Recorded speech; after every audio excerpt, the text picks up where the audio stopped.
bonsoir tout fanatique qui toujours supporté sur réseau à côté jodi là nous venons parler de Haïti mes amis qui Jean Haïti a travail côté nous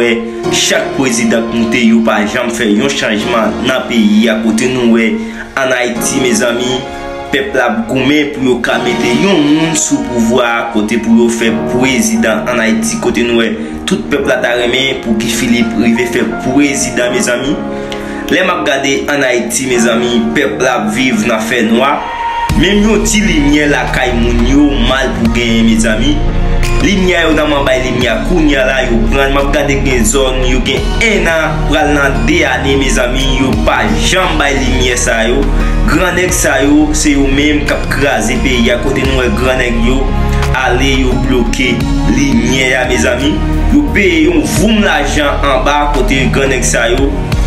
Aller pour vendre panneau soleil yo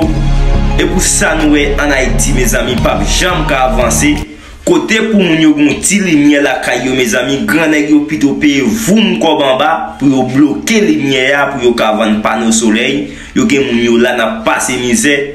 journée jodi là n'a demandé un changement en Haïti gan pile haïtien mes amis yo pas jamais yon l'idée dans tête yo pour les yon moun monter sur mon pouvoir pour demander qui ça moun a ka faire pour pays parce que nous besoin yon moun qui ka monter faire président qui pour ranger toute bagaille qui Haïti mes amis ta kou lumière ta kou côté pas gen route nous besoin tout ça yo mais en Haïti nous pas jamais bagaille comme ça nous plus remet pour moun ap tuer moun côté nous américain yo décider yo pour yo pas bay Guy Philippe cher là et pour ça nous journée jodi à nous pouvoir ça sans président c'est parce que y a quitté tout le monde oublié pour yo ka bay moun qui ka fait